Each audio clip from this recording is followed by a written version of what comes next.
Good morning, everyone. Welcome to the second day of the Graduate Student Symposium. I'm Jyotika Soni and I'll be your MC for this session. The objective of Graduate Student Symposium is to further enhance the quality of graduate seminar as well as providing a platform for graduate students and faculty to exchange their latest research findings and ideas. The symposium also provides a unique networking opportunity for students and faculty from NUS with leading experts from the industry.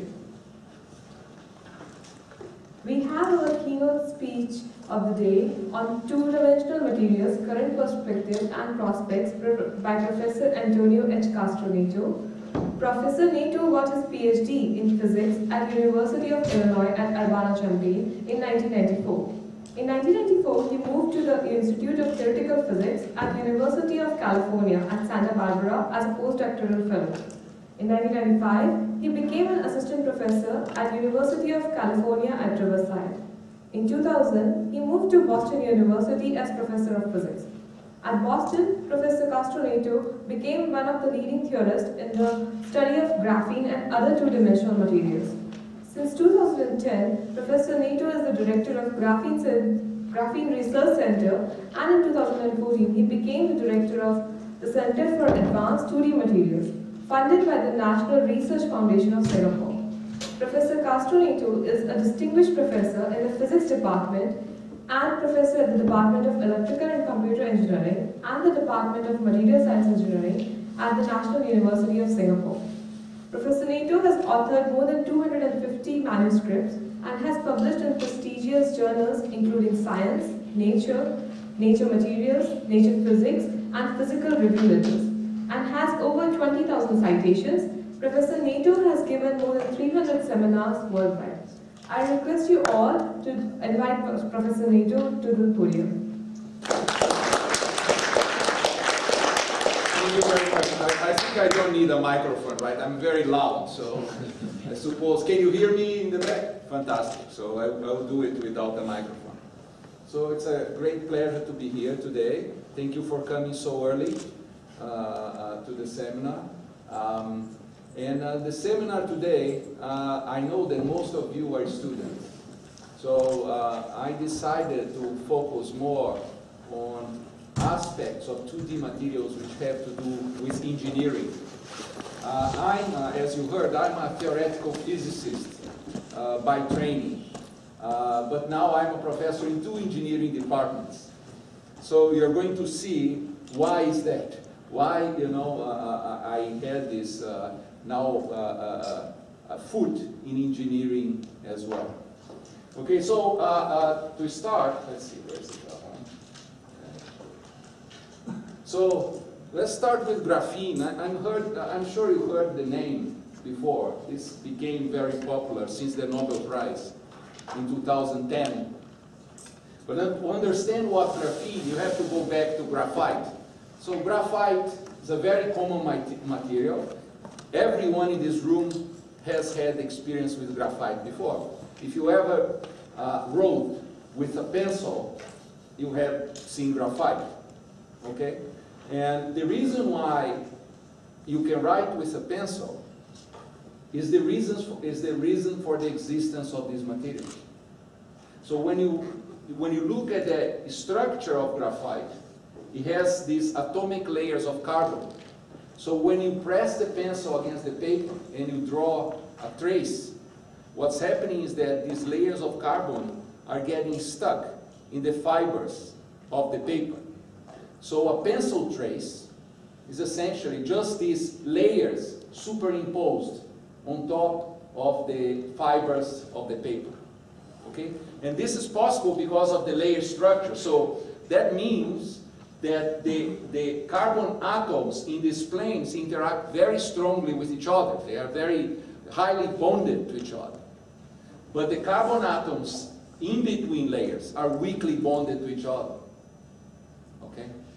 Each atomic layer of graphite is called graphene. Okay? So graphene is just to indicate the name of a single atomic layer of carbon. Okay? If you look under an electron microscope, on graphite, that's what you see. You see these pancakes. Okay? But even pancakes like this have hundreds of atomic layers of carbon. Because each layer here, the thickness, so now you ask, what's the thickness of something which is just one atom thin? It's the thickness of one atom. And how much is that? It's around 3 angstrom. Okay? So you have something which is only 3 angstrom thickness. Okay? And in fact, this material is very stable. So if you look, if you expand graphite, you can clearly see this layered nature of this material.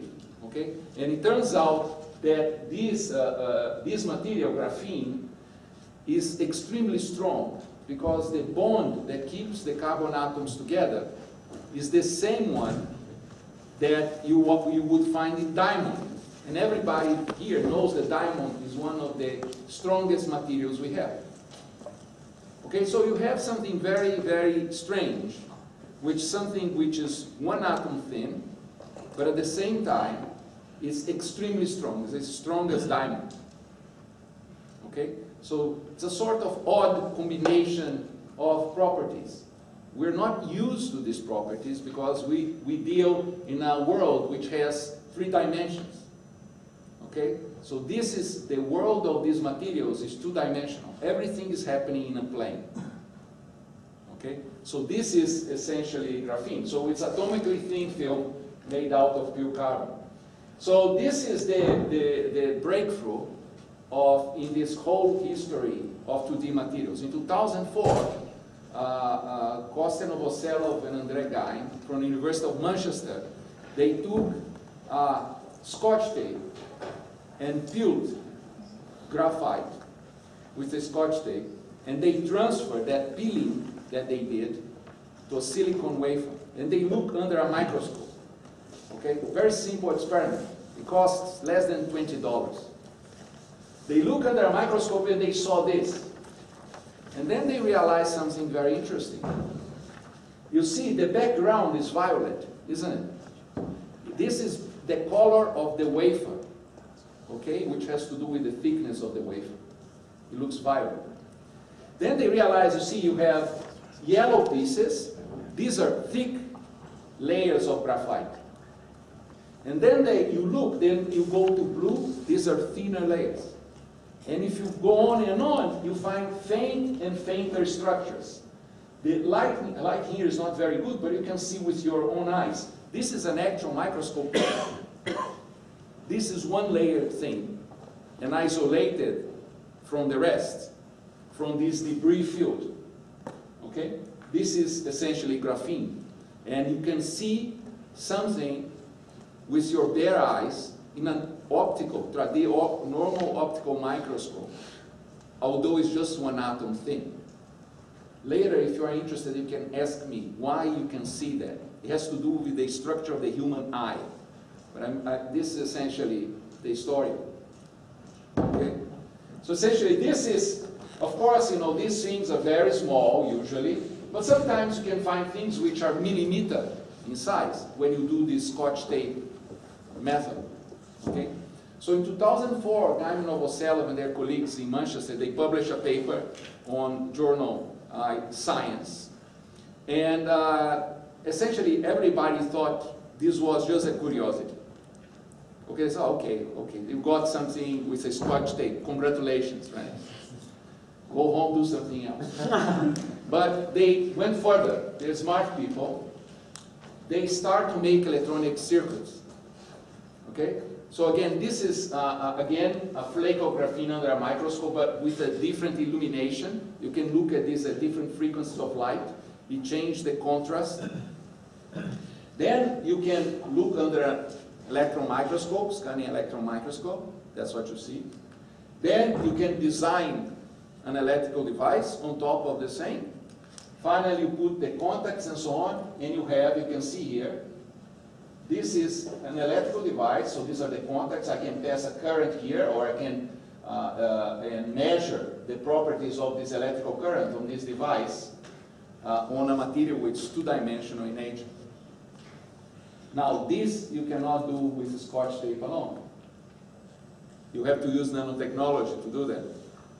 You need a clean room, okay? You need an electron beam lithography system, okay? You need a deposition system.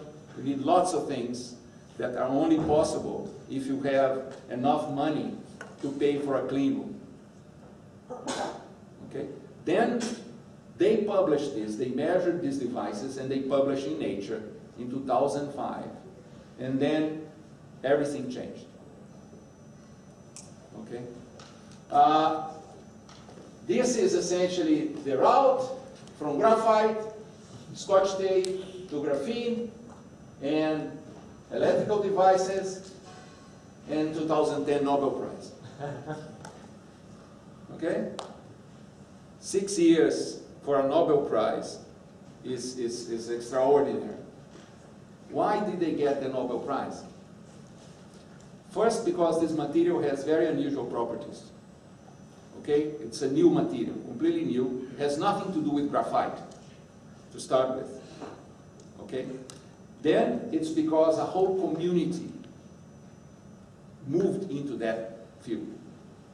Okay, so Nobel Prize is also a popularity contest.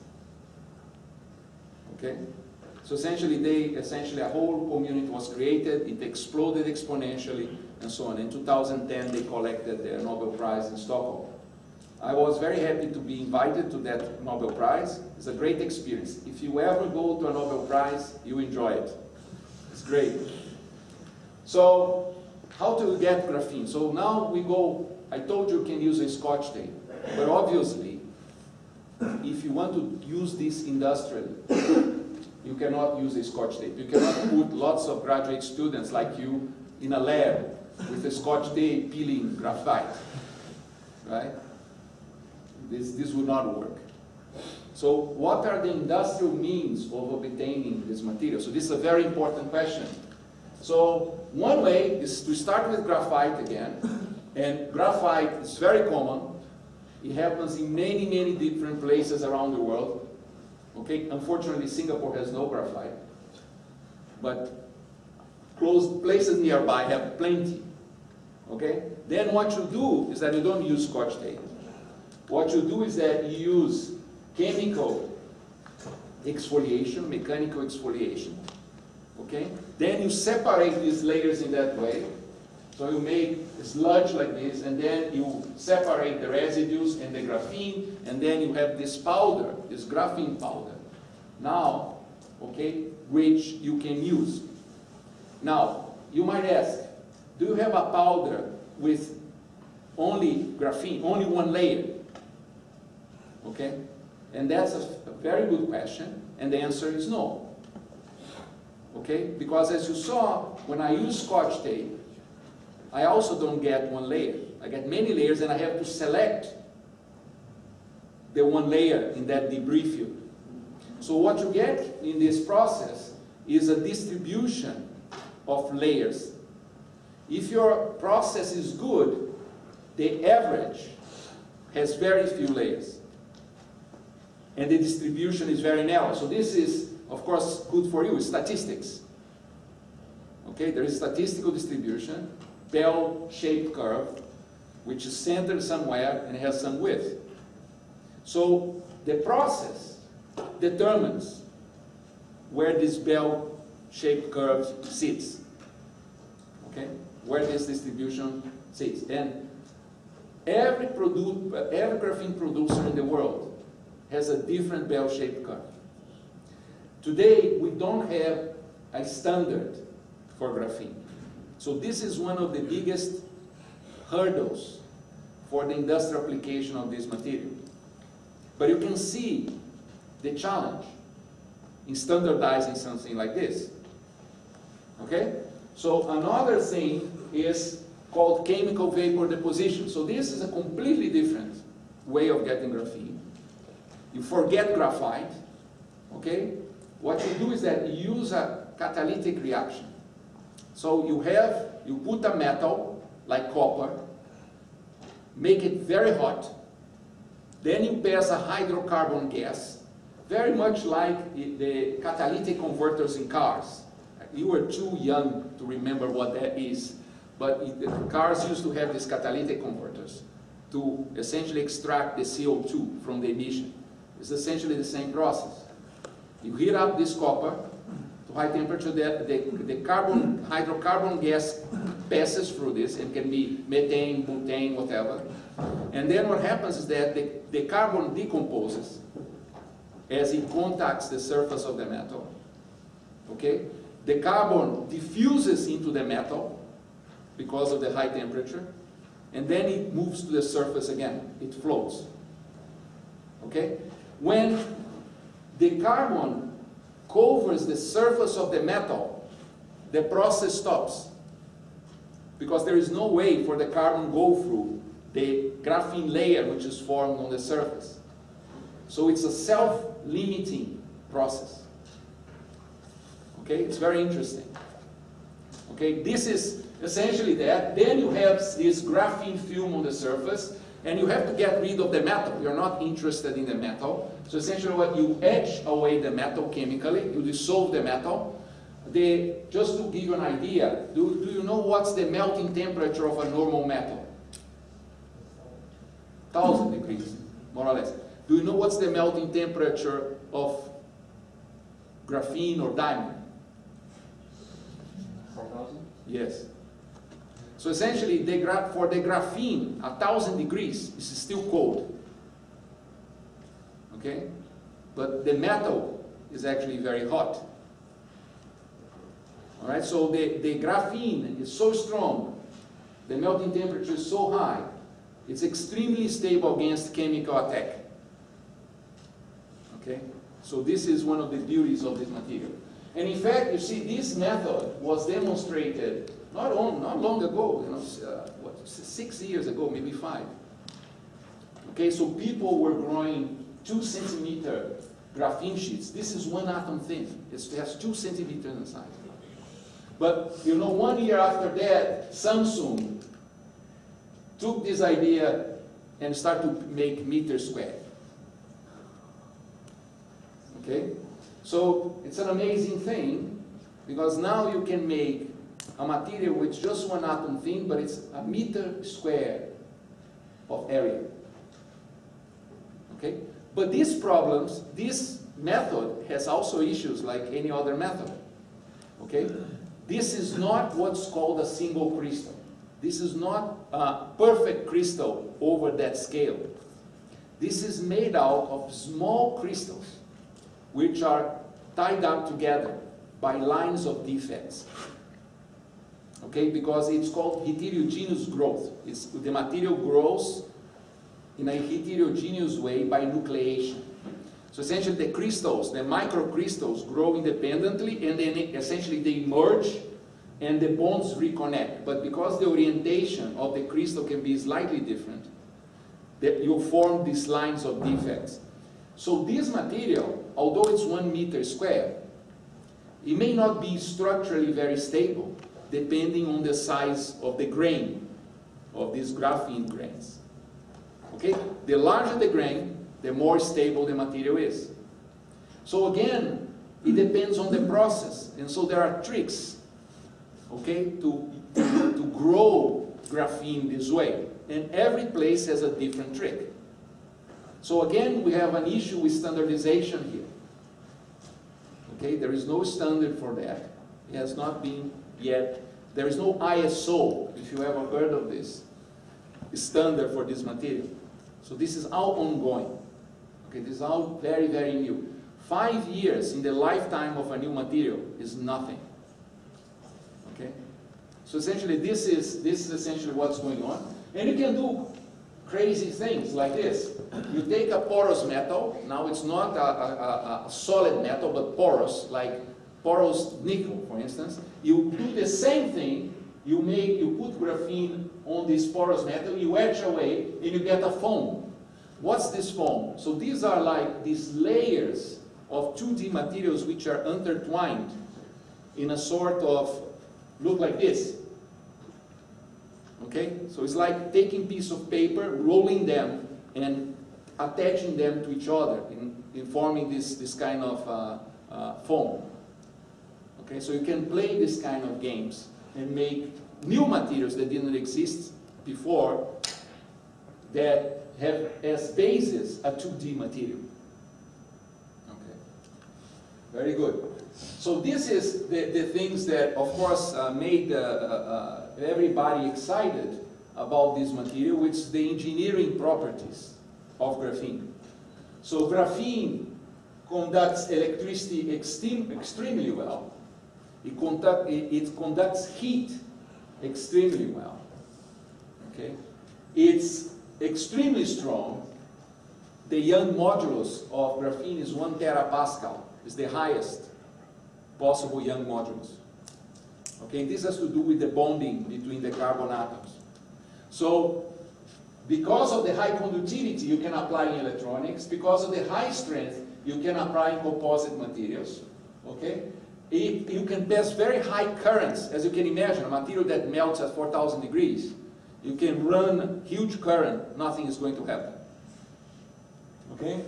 It's extremely light because it's just one atom thin. So 1 gram of graphene covers almost 3,000 square meters. Okay? If you think about this is crazy. Right? But it has to do with the thickness. It's just because the material is just 1 atom thin. Okay?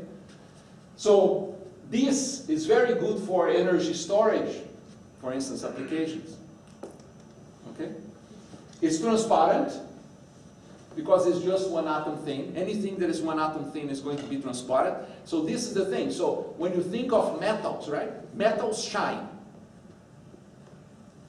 But because metals that you think about are 3-dimensional metals. But a metal that is just 2-dimensional will not shine. It will be transparent. Okay? So you have to rethink everything you learn about materials when you talk about these materials. Okay?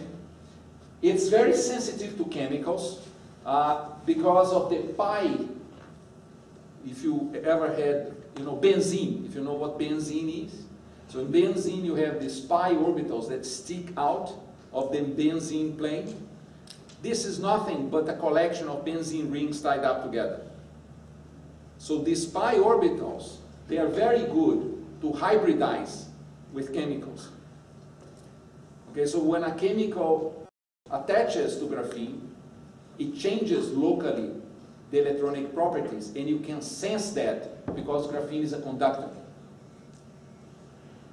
Okay? So it's extremely good for sensors. So you can think of sensors which are flexible, transparent, highly sensitive. Okay? So people are investing money in this kind of application. Okay? I said thermal conductivity, very, very high. This can be used for thermal management, like getting rid of heat in computers, for instance, things of that sort. Okay, and it's highly impermeable, so it's a barrier material because of these atoms being so strongly binded to each other, nothing can go through. Okay, so it's a barrier. Moreover, it's super hydrophobic. It repels water. I'm going to show you later this property. Okay? So all these physical, chemical properties end up reflecting on applications, end up reflecting on the type of engineer that you can do with it. Okay? All right. So this is why the number of industrial areas that are being now affected by the existence of this material are very large. Okay, as you can imagine. Okay? So going from aerospace to energy, everything in between, going through biomedical applications and things like that. I'm not going over this table with you, but this is, I want to give you this message. Okay, so when you have a material with many special properties, it can be used in many different applications and many different industrial areas. Okay? So let me give you a few examples so it becomes clear. So anti-corrosive. So this is a very simple test. This is copper coated with graphene, and you put in a saline solution, and you run electrochemical reaction, and you look at how the corrosion of the copper with graphene and copper without graphene go. And you're going to see at the end that the colors are very, very different. The one that is not covered and the other that is covered. Okay. And in fact, this is a better example, maybe. This is a bit hard. This is a US penny. This is with graphene. This is without graphene. You put in an acid solution, you dip it, and let it, you see what happens. That's what happens. Fully corroded, this is not. Okay, I'm going to show you more examples of that. The hydrophobicity, you can see with this drop test. If you put a drop on top, essentially repels the drop. Okay? So these kind of things, of course, one big application is maritime, right? If you have coatings which are super hydrophobic, which are anti-corrosive, it turns out that graphene also, it's anti-fouling. It doesn't let microorganisms grow. Microorganisms don't like to grow on graphene, okay, because they cannot exchange chemicals with the environment if graphene is around. Okay? So all these things imply that there are big, big applications. Very, very simple applications. We're not talking about revolutionizing the world, but this has a lot of value. Okay? This is corrosion on steel. This is, for instance, what happens if you do the same type of experiment. So this is normal steel. This is steel coated with a normal coating that it's used. This is with graphene, low content and high content. And you measure, you see this material works better than normal coatings that exist these days. But this is expected, again, because of this barrier property of graphene. So there is no surprise in this kind of test. This is on conductive tapes. So to show you some, a little bit not so trivial application. So this is a solution with graphene. This is done in our labs. So essentially you dip this plate there, and you can see it's a viscous material. Okay? So because this graphene in this solution is mixed with some polymers. Okay? So you take this, you let it dry, okay, for a while. So you see it's transparent. Okay, you let it dry, so you get this kind of coating. It looks a little bit like pencil trace. No surprise, right? So essentially, you can see it conducts electricity. You can test this as an electrical conductor. Okay, so you have a transparent electrical conductor. Okay, you see the test. Okay, then you can do something funny with this. You go back to the Scotch tape. Now you take a Scotch tape, you coat the Scotch tape with this solution, and now you have a conductive Scotch tape. Okay, that you can use for whatever you want. Okay, it's a very simple thing. You see? Let's see if this is a bit, I should have shortened this a little bit. So just to show you some simple application. Okay.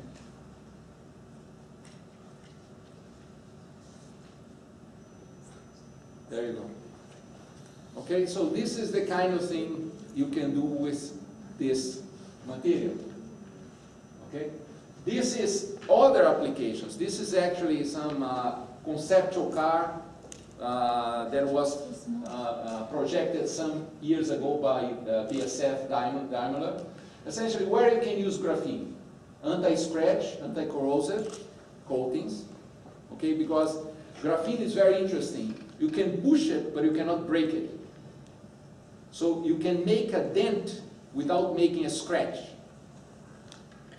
for instance. Okay?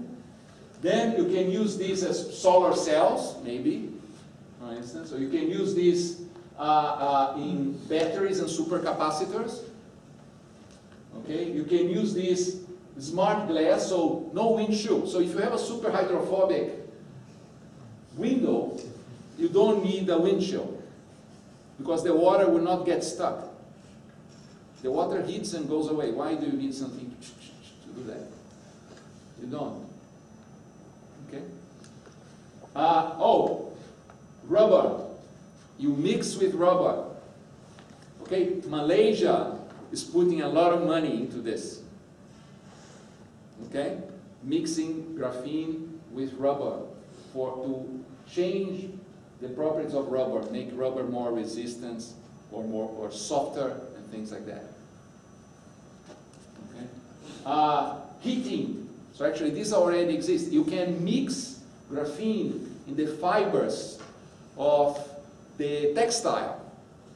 Because graphene is conductive, there is something called Joule effect, right? When you pass a current on a conductor, right, which has a resistance, it produces heat. So essentially, you can have fabrics which are heat up internally, let's put it this way. And things of that sort. Wiring, you can make graphene wires as well, which are super light because, as I said, you know, 1 gram covers almost 3,000 square meters. So these are these kind of applications. So nothing of this is high-tech. All this is a bit low-tech. So what's the high-tech inspiration for us? So the high-tech inspiration comes from this movie, The Graduate. You may, I don't know, again, you're too young for this. And I'm too young for this, probably, for this movie. But in The Graduate, there is a scene, this is Dustin Hoffman, where this older guy says to him, son, go work on plastics. The future is in plastics. Right? And it turns out that plastics have changed the world, essentially. Everything around you has some type of plastics. We are surrounded by it. Okay? Although it's so common in our life that we don't pay attention anymore. Right? The other thing that's so common in our life that we don't pay attention anymore is semiconductors. And actually, these are harder to see, but they are in every single device that you carry with you, in your cars, everywhere, in your house, in your cameras, everything. One thing that we have not been able to do yet is to bridge semiconductors with plastics, because plastics are usually insulators. Okay, and semiconductors are usually brittle. They break, like silicon. Okay, so there is a big divide between these two, and people have been looking for solutions. So these two-dimensional materials present an opportunity because they are so thin that they are going to be flexible. But graphene is not a semiconductor. It's a metal. It's more like a metal. So we're searching for those materials.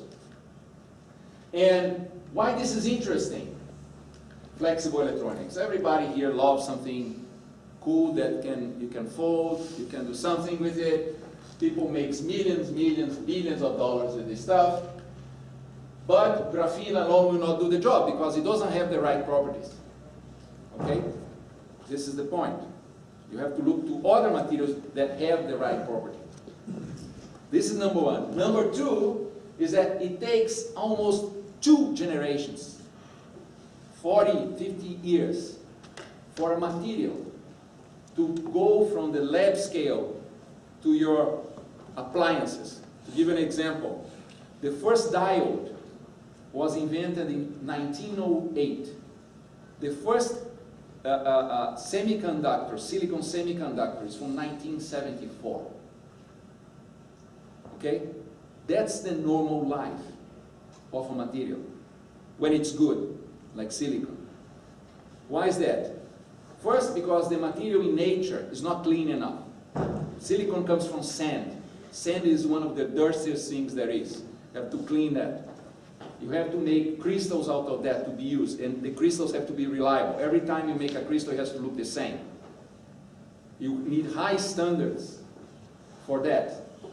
Then you need to get rid of impurities, defects, all these things. So this takes time. It takes trillions of dollars, okay, to do this kind of thing. No one will replace one material that is already working for another just because it's cool to do that. Okay? There must be economical reasons for these shifts in use of materials. And that takes time. Okay? So the real question is that, can we reduce this time scale? Okay? So I think this is the most serious question here. It's not if we're going to replace silicon by something else. Is, can we reduce the time that the material that we get in the lab go to an application? Okay? And that depends on long-term planning and investment. There is no other way. This is why the United States became a power in electronics, and this is why the Silicon Valley is the Silicon Valley, and it's sitting there in that place. Okay? Things have historical reasons to happen. Okay?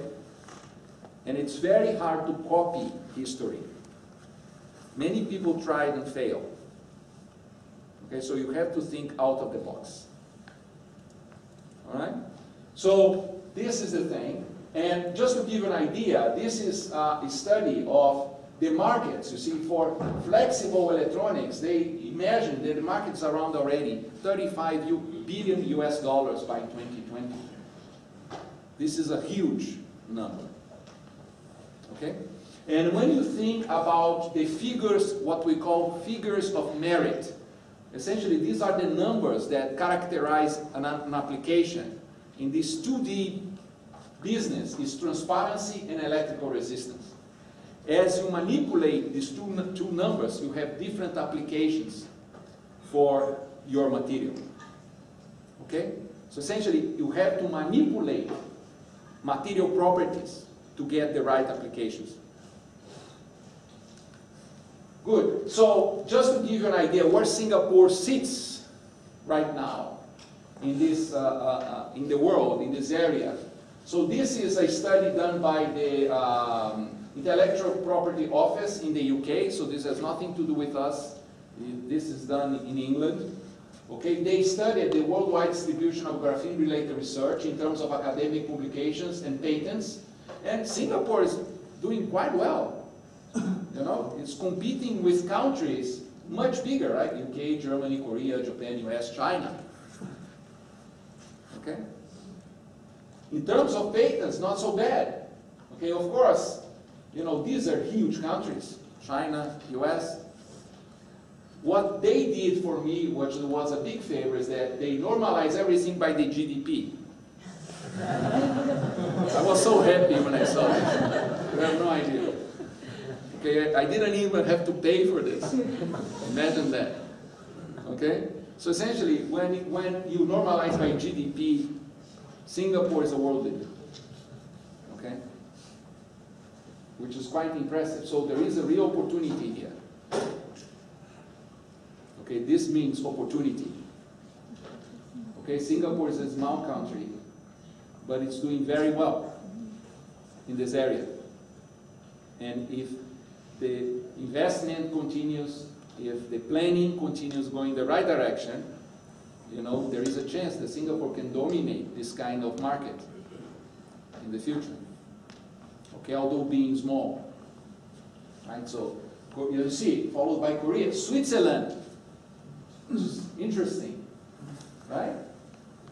At least to me is because I know very few people doing graphene in Switzerland, and still Switzerland is very significant. Where is this happening? In the industry.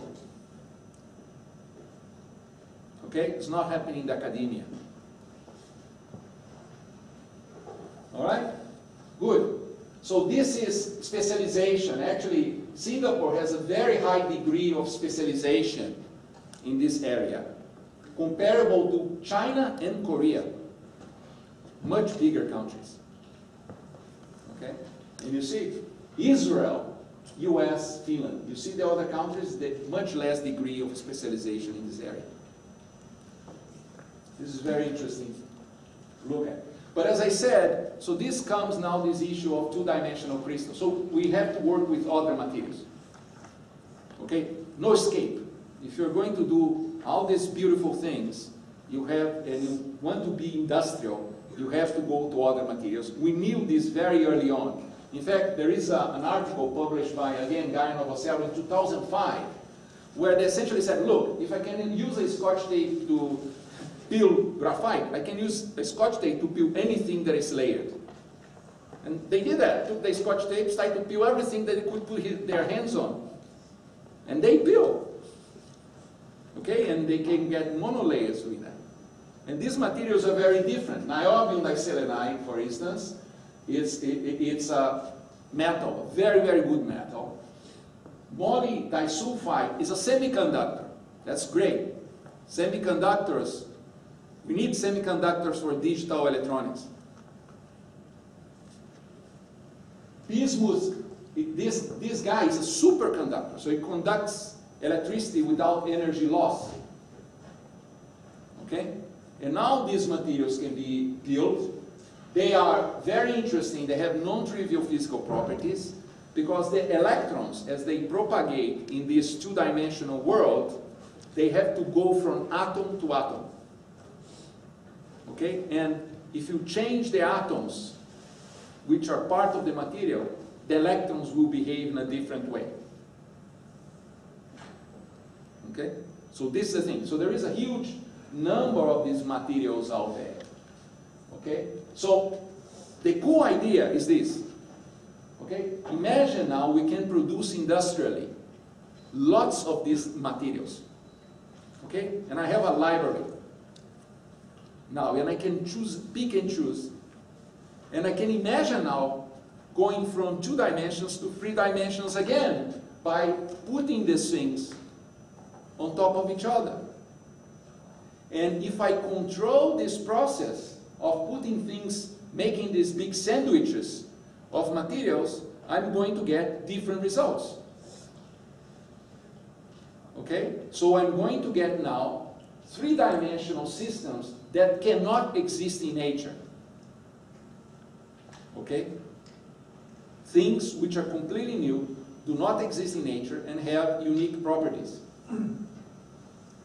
This is the ultimate goal of this 2-dimensional materials area. Be able to actually tailor a material by choosing its parts, one by one. But this is easier done in a PowerPoint presentation than in a lab. Okay? But, so essentially the way to think about this industrially is actually very simple. So each material is like a building block with a different property. Maybe mechanical, electrical, optical, structural, and chemical. Then what you want to do is to combine them in different applications that can be simple as coatings or can be very complicated like flexible electronics. So you can make applications, and from that you go to industrial prototypes, anything you can imagine. So there is a roadmap, okay, to go from the material to the industry here. Very clear. So I'm going to give you some examples. So this was one of the very early examples of a device. This is the actual device, where we take graphene, and actually we use graphene as an electrode. Okay? Very simple application.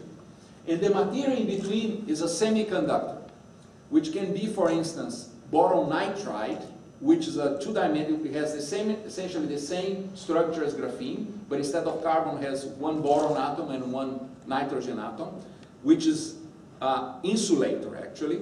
The electronic gap is 5 electron volts, very large gap. Or you can use molybdenum disulfide, which has a smaller electronic gap. Okay? And then what you do is that you essentially put these layers on top of each other, and by controlling the number of layers, you control the electrical resistance of this device. This is essentially works as a field effect transistor. Okay? So very, very simple to say, but to do this, you have to, someone has to sit hours and hours and hours in a clean room, peeling and transferring these materials on top of each other. Okay? So this is now art. Okay? This is not industry. That's the point we are now. We're still doing art in terms of these 2D materials. Okay? So the yield of something like this is very small. Okay? So this is another example, more complicated. Okay? This is a photovoltaic element. So essentially, it has several 2D materials in this one, and nanomaterials as well. It has boron nitride. As I said, it's an insulator, so we use it to insulate electrically from the rest. Then graphene is transparent conductor electrode, and then we put this material in between, which is called tungsten disulfide, which is a semiconductor. Then we sprinkle on top with gold nanoparticles. Why we use these gold nanoparticles? Because there is an effect called plasmon enhanced absorption of light. So essentially, these nanoparticles help to focus the light that you shine on this material. And essentially, you shine light, the light comes here in the semiconductor, it produces photoelectrons, and the graphene carries these photoelectrons. So this essentially, you're converting light into electricity, and the whole device is essentially 20 angstrom thickness. Okay? Think about this. Okay? So this is a picture from the paper published in Science. So essentially you have the device is fully flexible. One interesting thing that we noticed is that the capability of this 2D material producing these electrons is very high. It reaches 30%. And this has to do also with the physics of these 2D materials. I'm not going into this, it's a long story. Okay, I want to give you time to ask me questions. But essentially, it's only because the material is 2D that it reaches this high number of 30%. Okay? So, I was going to talk about, do I have time? How much time do I have? Probably already done, huh? Okay, let me skip phosphorine. This is also a semiconductor material. It has this structure. It is made out of pure phosphorus. This is the newest addition to these 2D materials. We're doing a lot of work here in Singapore on these materials. These materials are interesting because you can apply pressure. They have this sort of up and down structure. You apply pressure, they flatten, and as they flatten, the material flattens, the properties change. So the material goes from semiconductor to metal to superconductor. So I'm not going even. So this material is like changes its shape according when you apply pressure. And we were one of the first people to write. So these are two postdocs in the center where we studied the physics of these. And Professor Barbaros was one of the first to make transistors out of this material, okay, in physics. Okay. There is one issue with this material, it rusts. And I need to talk about this because this is interesting. So, you probably know that any material has in its surface an oxide, right? So, oxygen oxidizes everything, including us. We eventually die out of oxidation. Okay? So, if the material is 2D, it's a pure surface. It doesn't have a bulk. So, oxidation is a big issue with 2D materials. Graphene is very special because the barrier to oxidation is very high for carbon. Okay? But for phosphorine, for instance, it's low. So it depends on the size of the atomic orbitals. It depends on the physics of the atoms there. Okay? So it's challenging to work with these materials because of this oxidation issue. We have to solve this problem. Okay? One way is what we call encapsulation. That's what we did in that device. We take and put a material like graphene or boron nitride, which is very stable in air, on the top so that you encapsulate the whole device. But this is an extra step in the process that makes the process more complicated. Of course, what we would like to have is a material that you don't have to deal with this. Okay? So we're still searching for that material. Okay? With bang. So this is where I want to the engineering challenges. You're engineering students, so you should know about this. In biomedical engineering, can we use 2D materials in biomedical industry? Answer is yes, it's happening already. Can we make them biocompatible? Good question. Should we worry about their nanoscale? Everybody's worried about nanomaterials being poisonous or doing something bad for your lungs or whatever, right? So these questions have, if we're going to use these in biomedical applications, we better understand the effect of these 2D materials with living flesh. Okay? Civil engineering. Can we use these materials in composites to change their properties? For instance, mix in steel, concrete, polymers, whatever. The answer is yes, it's happening. Can we make them more resistant, thermally and stress stable? We don't know yet. This is in something which is happening. Chemical and biomolecular engineering. Can 2D materials play a role in important chemical industrial reactions such as catalysis? This is big. If you can find a way to improve catalytic reactions with 2D materials, it's big. It's big. Okay? And there are many studies, and there is controversy and so on. And this is ongoing. Electrical and computer engineering. How do we use 2D materials to interface with conventional 3D materials? You cannot change the whole, everything becomes suddenly 2D. It doesn't work that way. Okay? So first you need to integrate these 2D materials into conventional 3D structures. Okay? So can we do that? I don't know. Maybe. Can we create new devices that don't exist yet? Because it's very easy to think about replace one device that already exists by another. What's hard is to create a device that didn't exist before. It's like creating the light bulb for the first time. Okay? To create a new light bulb out of a normal light bulb, okay, it takes time, but you can, right? But it needs insight to create the first light bulb. Okay? Material science engineering. And this is the biggest question we are trying to answer right now. Can we synthesize? Can we make these materials in large scale for industrial use in a reliable way?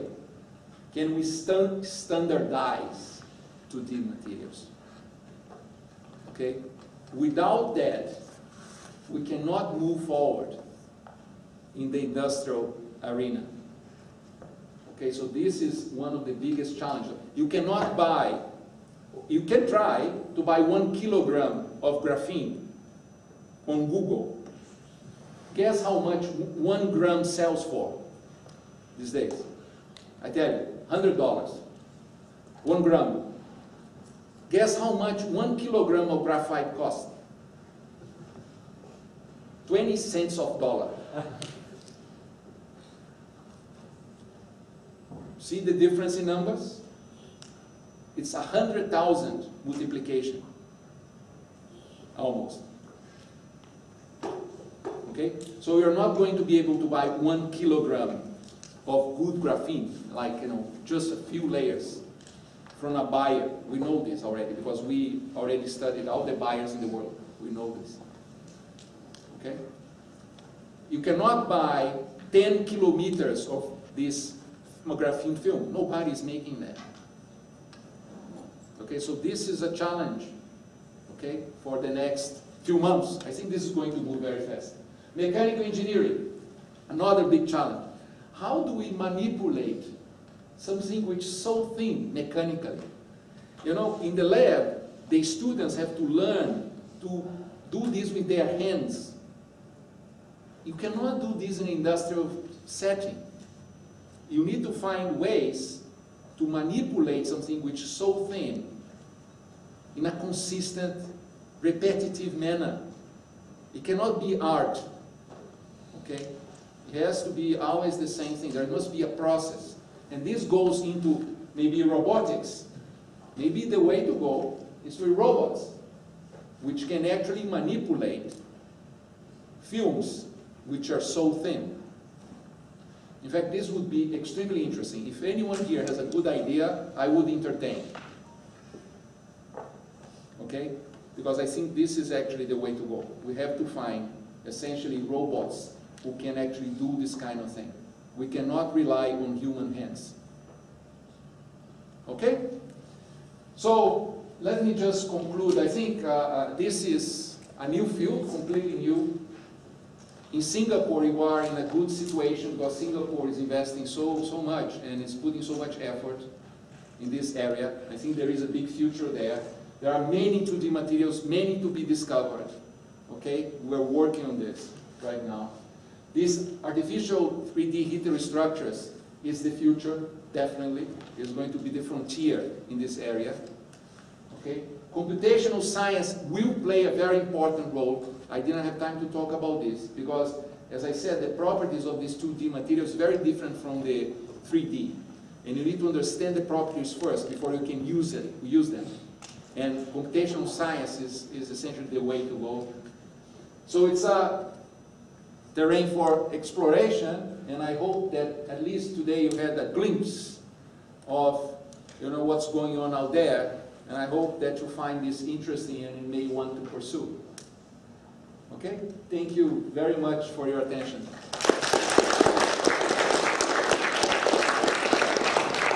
Sorry, it was too long. I'd like to open the floor for any questions do you have for Professor Neto. Don't be shy. Yes? Sir, I had a question to ask that you said it is a form of art as of now. So I was going to ask that we can use robotics, but in the last slide you mentioned that we can use robotics. So now, what is the difficulty of using robotics? Already we are using robotics for so many applications, for example, semiconductor manufacturing. Correct. So what is that robotics cannot do that our hands are able to do? I don't know. I think they can. It's a question of sensibility on mechanical manipulation. The guys who do this scotch tape thing, they cannot sense the graphene. You cannot sense something which is one atom thin. Okay? So they do by experience. They do it, they repeat, and eventually they learn. If they put certain pressure with their fingers and so on and so forth, they get it right. You see what I'm saying? So that cannot be the way.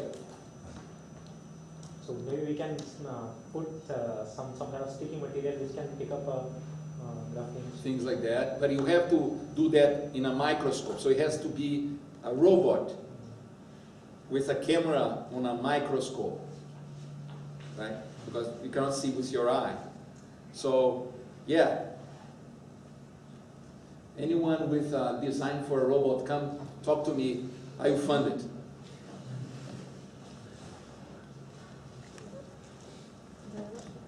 Okay, thank you for your very interesting introduction of this new material.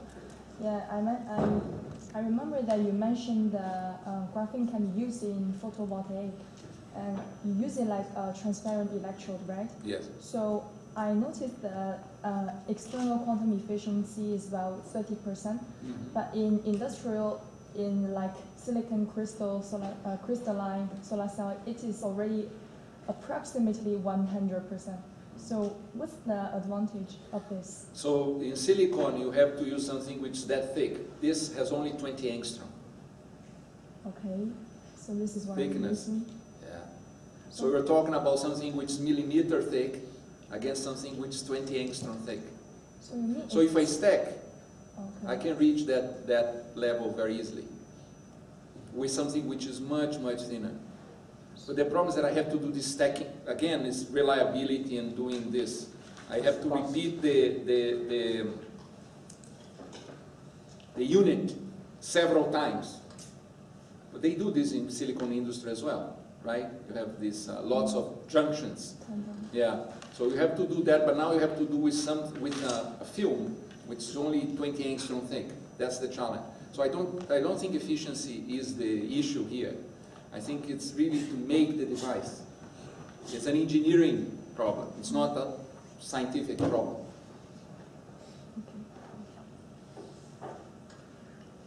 Currently, I mean, you see on the market some things that are already sold that are advertised as having graphene in them, ranging from TV screens to tennis rackets and things like that. I mean, so are these really using graphene? No. No. Sorry to disappoint you. These are people who are not very, how can I say this? I wouldn't say they are crooks, but I'm not going to use that language. Not very honest, who want to use the hype of the word graphene to make money. Unfortunately, it happens. It's human nature, so you have to deal with this. And it's very easy to do it early on. Later, of course, this will be totally dismantled, right? So unfortunately, that's not true. It's hype. We have criticized this, but it's hard, because what happens is that they start to make something, they say that they have graphene, they go for IPO and make millions. So there is a lot of foul play and people use this kind of thing. It's bad. It's bad for the whole field, I believe, because if you want something to become reality, you better do it right, because eventually everybody will know it's fake. You want to ask a question? Oh yeah, but I just continue from this topic because I just read a news last month. They actually said they produced the first graphene light bulb that's supported by the British and European Union. Is that true? And because they say actually it's going to be launched in the market in a few months' time, and it's going to compete with the LEDs. Yeah. Good luck. I'm not going to comment because the people involved in that are my friends. So actually I have another question. Because you mentioned that graphene had this super hydrophobic properties, right? Yeah. So I just want to ask that the graphene coating that you use to show the super hydrophobic property, is it like CVD method has been produced? No, this is actually the powder one. Oh, the powder. It's the powder one. So you just buy the commercial. Well, if you buy any of these commercial powders that they have now, it's not going to work because that's graphite.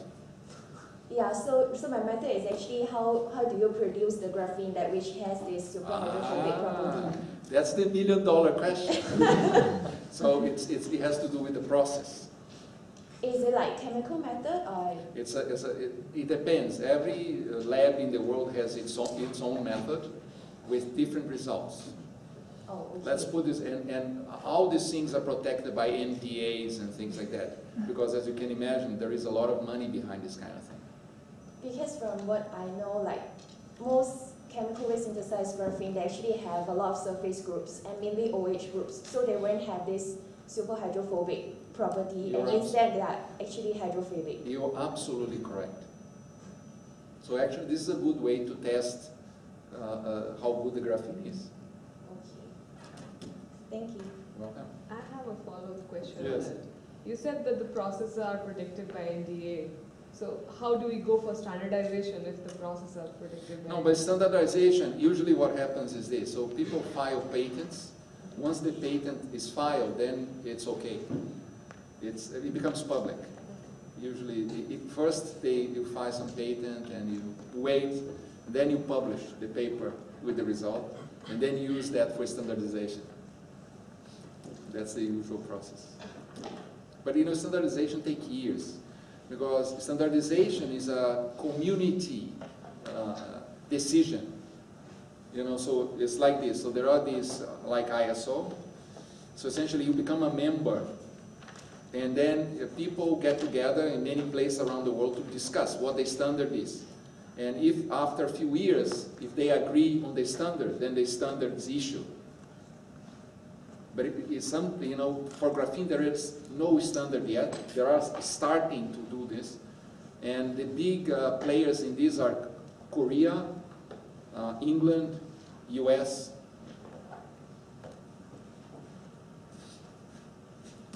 Any other questions? Yes. Do you think is there any chance for this graphene in microwave or maybe higher frequency, but not optical? To use applications in microwave range? Yeah. Is that what you're saying? Yeah, there are people have done that even in the infrared, in the whole spectrum, because it's essentially this has to do with something I didn't talk about, which is the electronic structure of this material. So graphene can absorb radiation from very small frequencies to very high frequencies. Okay, and it's unique to graphene. So you can go to microwave to ultraviolet. Okay. So in microwave it's not a good conductor and it's like a very lossy material. No, well, you would be surprised. It actually conducts well, even in that range.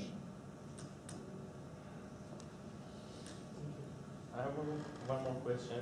First, thank you for a very interesting and instructive presentation. Now I'm working on electric vehicles. So in terms of the application for electrical engineering, you mentioned that these two-dimensional materials, or I would like to say atomic dimensional materials, can have the storage capabilities. Yeah. So if we want to use them like for EVs, electrical vehicles, then how much is the efficiency for that? Or because the weight, the volume, the size, all these things are very important. So I don't have the numbers from the top of my mind, but it's easy to track in the literature, because people are using not graphene, but graphene oxide, for instance.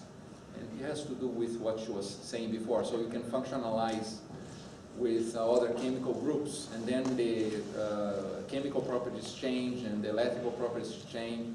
So you manipulate the material for those applications. But there is a huge literature on this. I saw one has to look in the literature. I cannot tell you a number from. But there are spin-offs, companies using this material for those types of applications. Anything else?